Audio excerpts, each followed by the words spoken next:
Au début de la capsule, je vous disais qu'il y avait principalement deux processus que je voulais étudier pendant cette capsule. Donc, ce que je viens de parler, tout le remodelage osseux qui peut impliquer certaines hormones comme la PTH, la calcitonine, l'activation des différentes cellules osseuses comme les ostéoblastes ou les ostéoclastes. Donc, ça, c'est réglé. Le dernier processus qui m'intéressait aujourd'hui, c'est la consolidation des fractures osseuses. Donc, de quelle façon on va réparer les tissus osseux. En fait, il y a 4 processus, 4 étapes qui vont se faire au cours de la fracture.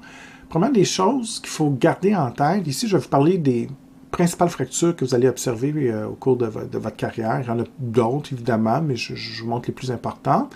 Mais la première chose que je veux que vous gardiez en tête, c'est que le processus de réparation, ça vous surprend souvent, c'est des processus naturels. Et souvent, vous êtes habitué d'intervenir en termes de thérapie, de médicaments, de techniques médicales qu'on vous enseigne. Puis c'est très bien.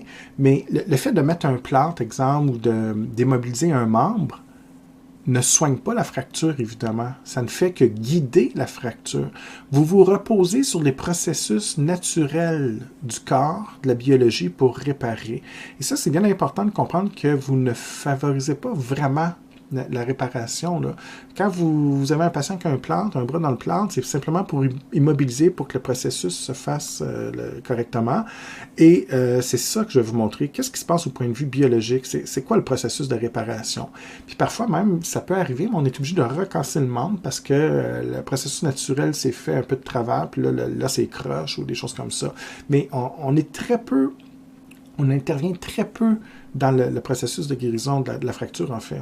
On n'intervient pas directement, je devrais dire. On joue vraiment sur le tableau indirect. Première des choses, avant de voir ces fameux processus, on va regarder en tête un peu les définitions de fracture. Donc ici, dans le tableau, ils les mettent un peu pêle-mêle, mais ils vont ensemble un petit peu. Donc je vais sauter, suivez bien, mais je vais sauter un petit peu, je ne les ferai pas dans l'ordre. Exemple, je vais commencer avec une fracture complète qu'on va comparer ici avec la fracture évidemment incomplète. Voilà le terme que je cherchais. Évidemment, complète, incomplète, c'est assez simple. Okay? Donc, quand on vous dit là, c'est fracturé au moins en 2 fragments, une fracture complète, là, c'est vraiment cassé au complet, alors qu'incomplète, il est partiellement brisé. Et si je fais un dessin pour illustrer ça, exemple, j'ai un os long ici.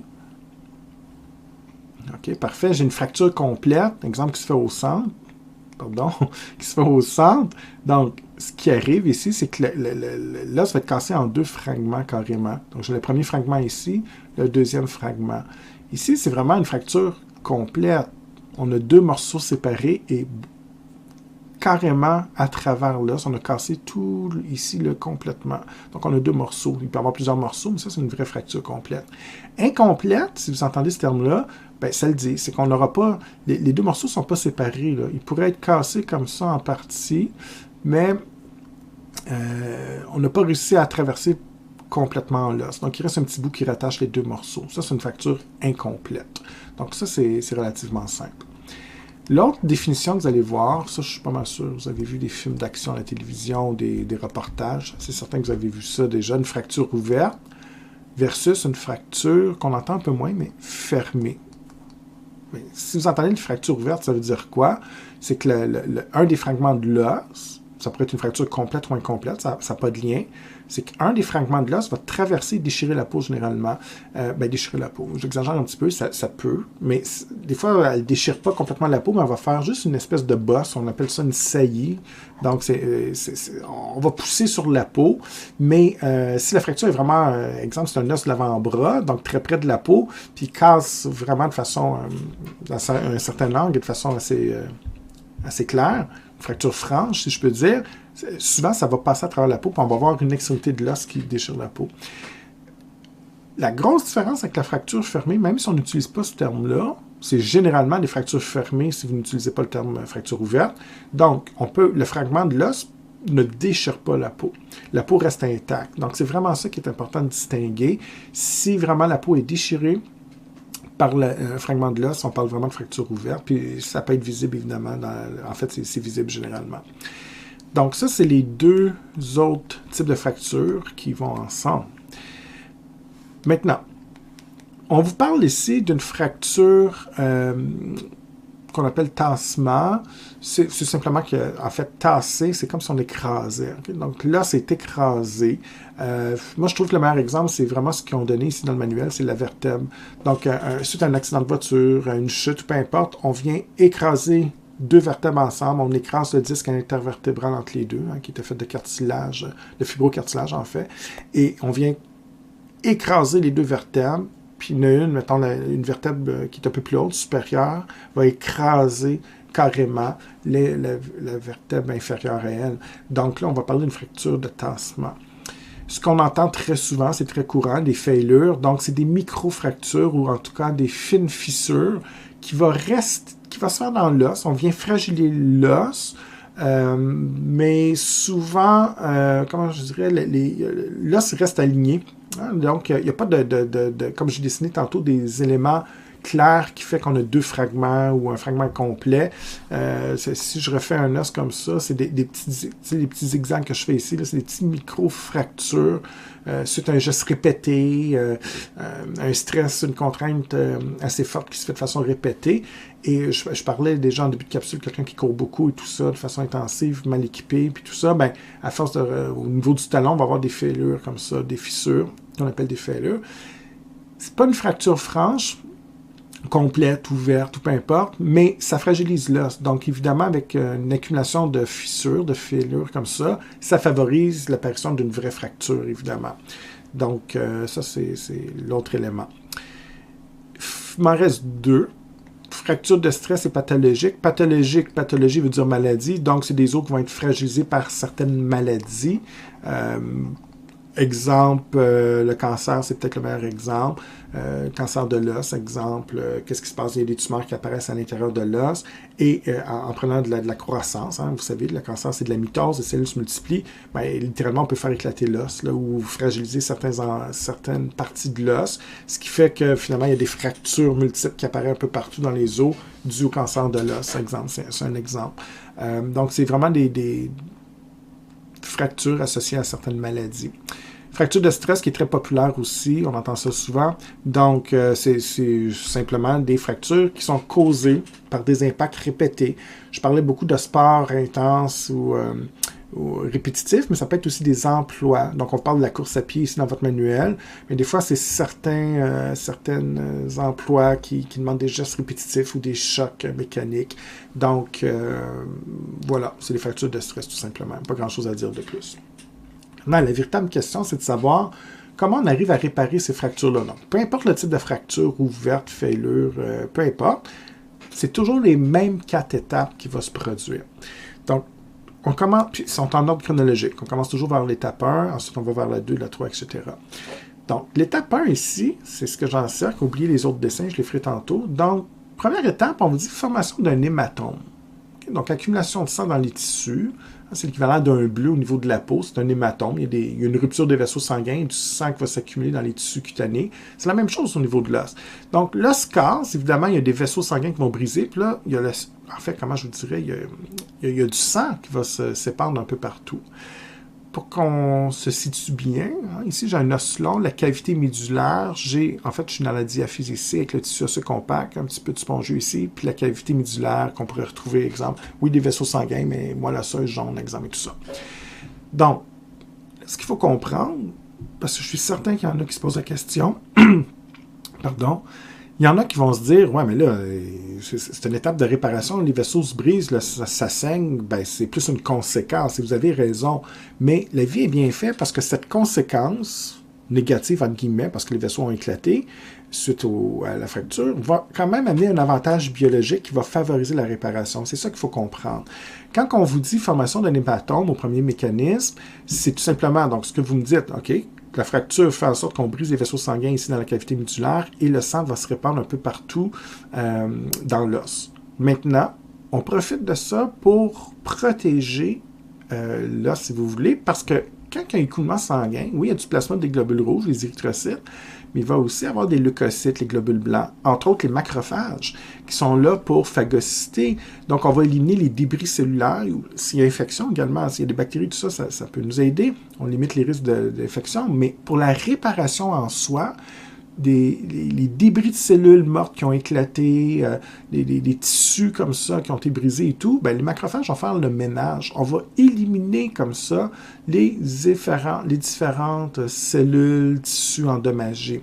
Donc, l'hématome me permet comme ça de, si on veut, faire un petit peu le ménage pour éliminer ces débris-là qui pourraient amener des problèmes sinon. Donc, ça, c'est comme l'étape de la formation de l'hématome qui me permet cet avantage-là. Ensuite, la deuxième étape, on parle en fait de formation de cales fibro-cartilagineux. Donc, un cal, c'est comme une espèce de substance qui va venir coller les deux extrémités de l'os. Maintenant, quand on dit fibro-cartilagineux, ça nous donne la composition du cal. Et ça, c'est l'étape 2 qu'on voit ici sur l'image. Donc, la substance blanche ici, c'est mon cal fibro-cartilagineux. En fait, c'est un cal qui va être fait de cartilage et de fibres de collagène. Donc, ce n'est pas du tissu osseux, c'est vraiment du cartilage pour l'instant. C'est comme une première réparation, une ébauche de la réparation qui ne sera pas encore complète. Plus tard, on va transformer ce cal-là en matière osseuse. Mais pour l'instant, ce qui est urgent, c'est de souder les deux extrémités de l'os. Parce que je pense que vous le voyez bien ici sur le dessin. L'os ici, où il y a l'accumulation de sang, il est fracturé. Donc, c'est une fracture complète ici. Hein? J'ai le premier fragment ici et j'ai le deuxième fragment ici. Et bien qu'il y a du sang ici, quand il va être résorbé, c'est un espace, là. Donc, ces deux morceaux-là ne sont pas rattachés un à l'autre. Ça, c'est la première mission, première fonction, en fait, je devrais dire, du cal fibrocartilagineux. Donc, dans ce cas-ci, on produit du cartilage par des cellules que vous avez déjà entendues, les chondroblastes, donc toujours les mêmes cellules. Chondroblastes commencent à produire du cartilage qui va se répandre comme ça au niveau du site de la lésion. Et en plus, on a des fibroblastes qui vont ajouter des fibres de collagène pour un peu, je dirais, durcir un petit peu le cartilage, puis aussi donner les propriétés propres au collagène, d'élasticité aussi, entre guillemets. Et l'objectif de tout ça, c'est que cette masse, ça fait comme une grosse soupe, si vous voulez, de fibres, de collagène et de cartilage, va permettre, et c'est ça qui est important de comprendre, va permettre de souder les deux fragments qui ont été sectionnés ici. Ça vient solidifier le tout. C'est pas vrai, mais c'est un peu comme une colle qui vient rattacher le fragment numéro 1 au fragment numéro 2, et là, ça donne une espèce, ça le rend un peu plus solide que ce qu'on observait à l'étape 1. Évidemment, ce n'est pas encore très, très solide, c'est du cartilage, ce n'est pas la matière osseuse, mais on progresse dans la bonne direction. Donc ça, c'est l'étape 2, ce que j'appelle la formation du cal fibrocartilagineux. Ce que je n'ai pas mentionné quand même, ça va de soi, mais il faut évidemment refabriquer des capillaires qui ont été brisés ou des vaisseaux sanguins. Donc, ce qui a été brisé ici, on va resynthétiser, régénérer les vaisseaux sanguins. Donc, on refait des vaisseaux, on répare la paroi pour rétablir la circulation sanguine. Et en fait, j'aurais dû commencer avec ça parce qu'évidemment, la première étape, c'est de refaire des vaisseaux sanguins fonctionnels. Et ensuite, les fibroblastes et les chondroblastes vont arriver par ces vaisseaux sanguins-là ici pour justement avoir accès aux nutriments, à l'oxygène et donc être capable de garder actifs mes fibroblastes, mes chondroblastes pour pouvoir justement synthétiser cette espèce de masse de collagène et de cartilage. L'étape 3, c'est très simple. On dit cal osseux. Donc, tout ce qu'on veut faire, c'est de transformer le cartilage ici en os spongieux. Donc, on va remplacer le cal fibrocartilagineux par du tissu osseux. C'est les cellules qui bâtissent de l'os. Donc, à l'étape 3, c'est les ostéoblastes qui deviennent très, très actifs. Et ils vont faire, dans un premier temps, des travées ou des trabécules osseuses. Donc, c'est du tissu osseux spongieux. Et vous remarquez que là, c'est loin d'être sur sa forme finale, parce que là, en fait, on va ajouter de la matière osseuse, même dans la cavité médulaire. Ici, ça devrait être un espace vide, et là, on remarque qu'il y a du tissu osseux. Les ostéoblastes, eux autres, ils ne se cassent pas trop la tête, on produit de la matière osseuse un peu partout, on remplit au site de la lésion la cavité médulaire, c'est pas grave. On vient remplacer le cartilage un peu partout, de part et d'autre de la fracture pour solidifier tout ça. Et c'est la même fonction que le fibrocartilagineux, c'est de souder les deux extrémités de l'os ici pour réparer. Simplement, à l'étape 3, le cal osseux est plus solide avec le fibrocartilagéneux. Donc, ça commence à ressembler à de l'os. Et là, vous remarquez un peu ce que je vous disais en début de capsule. Là, il y a comme de l'excroissance osseuse qui se fait ici, parce que les ostéoblastes sont très actifs.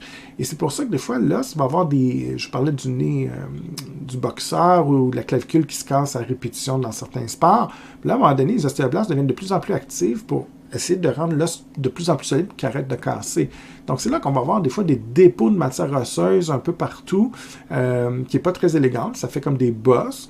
Ça fait un os parfois un peu plus croche, tout simplement pour solidifier l'os. Et évidemment, c'est un endroit qui a été fragilisé, donc on veut le rendre un peu plus solide. C'est l'étape 4 qui permet de finaliser tout ça, ce qu'on appelle le remodelage osseux. Donc là, les ostéoclastes, pour casser de l'os, vont être particulièrement actifs. Donc, ce qu'on va faire ici, on va généralement, en fait, comment je dirais, rétablir la cavité médulaire. Donc, on voit ici que la masse osseuse à l'étape 3 a disparu à l'étape 4. Comment ça se fait? Bien, les ostéoclastes ont carrément cassé, dégradé le tissu spongieux osseux qui traînait ici pour resculpter, si vous voulez, une vraie cavité médulaire normale et fonctionnelle.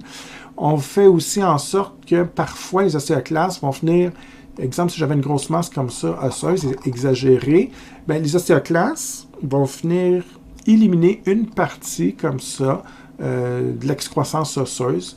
Parfois, c'est pas parfait, c'est encore visible, mais très souvent, surtout si c'est une première fracture de l'os ou si le patient est jeune, ce qu'on va observer, c'est que c'est difficile à voir à l'œil. L'os, exemple, si c'est une fracture, je sais pas, du radius, bien, au premier coup d'œil, tout semble bien beau, ça arrive.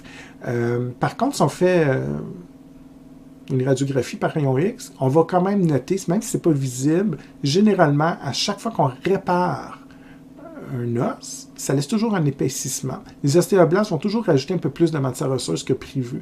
Fait que parfois, ce n'est pas visible au niveau de l'œil, mais c'est visible au niveau microscopique ou encore par radiographie crayon X. On va voir qu'il y a des endroits de l'os qui vont être un peu plus épais parce que justement, c'est un site de réparation. Quand on a fait le cal osseux, bien évidemment, on aura ajouté un petit peu plus de matière osseuse. Donc, il ne sera jamais sous sa forme normale quand on répare une fracture. Et autre chose, ben ça je l'ai déjà mentionné, mais s'il y a des fractures multiples ou des contraintes physiques toujours au même endroit, là, à un moment donné, ça devient visible. Parce que là, les ostéoblastes, plus que les ostéoblastes sont actifs, à chaque réparation de fracture, bien évidemment, ça laisse de plus en plus de traces. Puis à un moment donné, bien, c'est visible sous forme de bosse ou d'excroissance osseuse. Mais en gros, c'est les 4 étapes qui vont toujours se produire dans le même ordre pour réparer n'importe quel type de fracture. Ça conclut cette petite capsule sur le système squelettique. Donc, j'espère que tout était clair pour tout le monde. Puis si ce n'est pas le cas, bien, comme d'habitude, vous m'écrivez par mail, puis c'est avec plaisir que je vais vous répondre. Alors, bonne étude et on se revoit dans une prochaine capsule.